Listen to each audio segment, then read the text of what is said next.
Be ready. 10 seconds to go.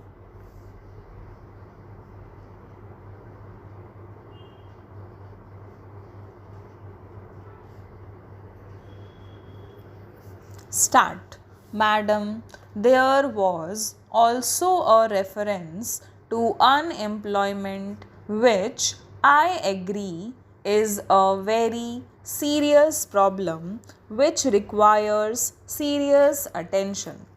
Our government has certainly given it the desired attention and taken up those programs which have helped in generating employment both in rural areas and in the urban areas.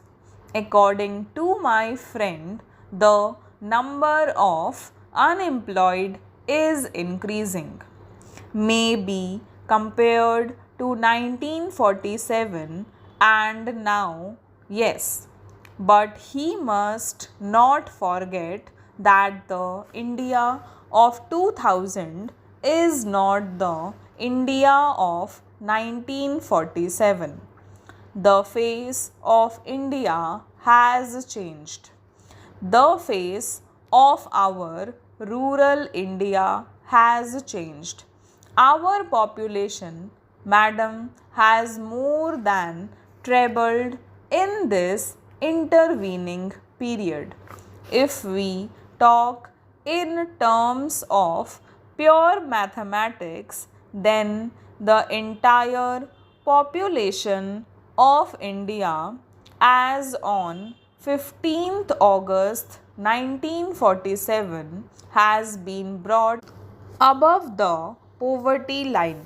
But what have they themselves been doing for the poor and for the unemployed, both in West Bengal and in Tripura? Have unemployment and poverty vanished from West Bengal? Has it vanished in Tripura?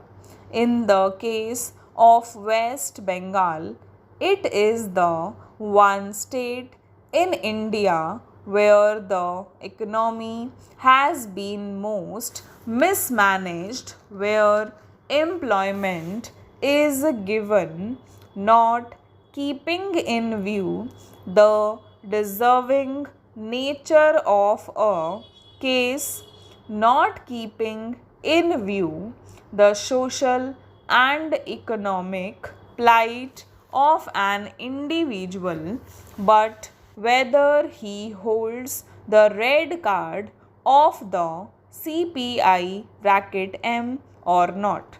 The same were appointing party cadres as school teachers without any school buildings, denying employment to genuine unemployed youth because the people are more inclined towards the Congress government. These friends on the other side are becoming upset to an extent that they have refused to accept the verdict of the people. They have refused to accept the mandate given by the people to Congress party even in the latest election in Tripura. Madam, coming back to the situation which prevailed last year, it is a matter of concern that we continue to have a serious challenge posed by the fundamentalists. It is well known that they have been getting the assistance from across the border where training camps have been set up. They are getting weapons from there, and innocent people, including women and children, are becoming increasingly the victims of such forces.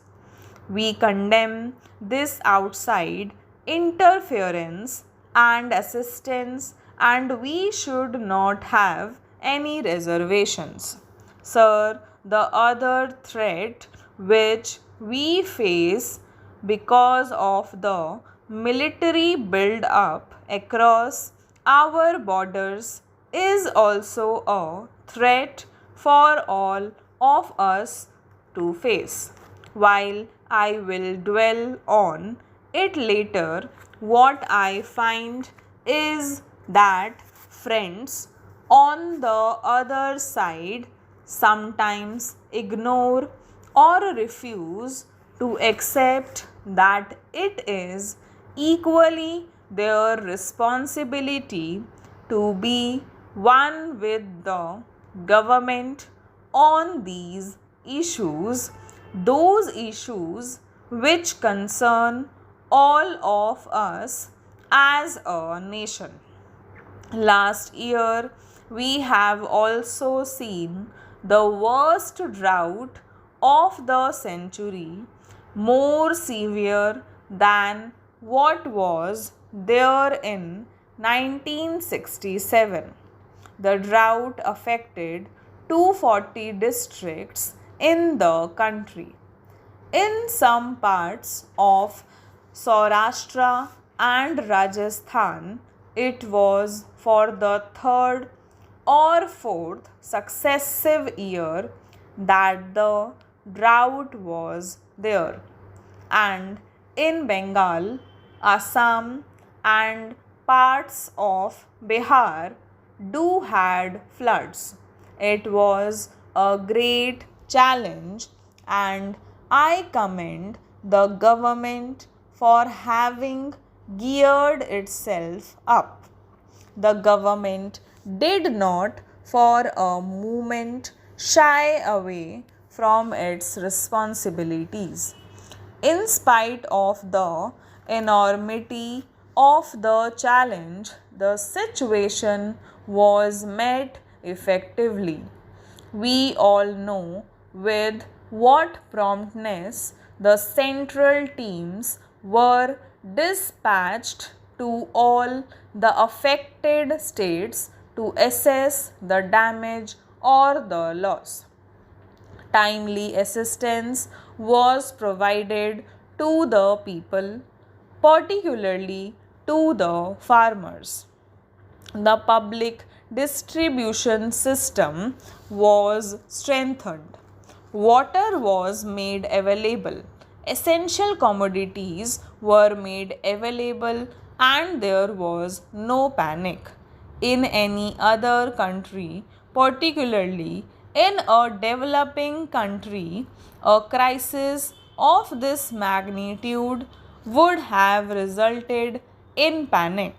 But here we commend the government for having weathered the storm, and in addition to that, for the alertness with which the counter fiscal measures have been taken and financial discipline introduced in the country to check the inflationary trend. I will not go into details about the economic achievements which have been mentioned in detail by my esteemed colleague. But may I say that this challenge of drought is certainly not over. We must never be complacent. We have to invoke the latest technology to unearth our hidden groundwater resources.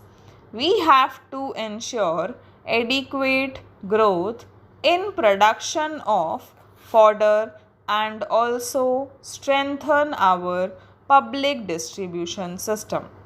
I have no doubt that the government, which has demonstrated clearly its abilities and its determination, will be able to do it. I may briefly mention about some of the very significant achievements during 1988. In spite of all challenges, we expect an industrial growth of 8 to 9%.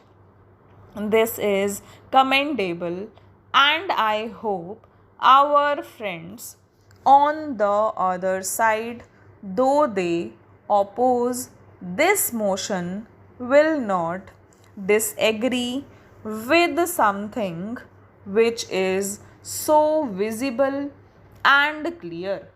Stop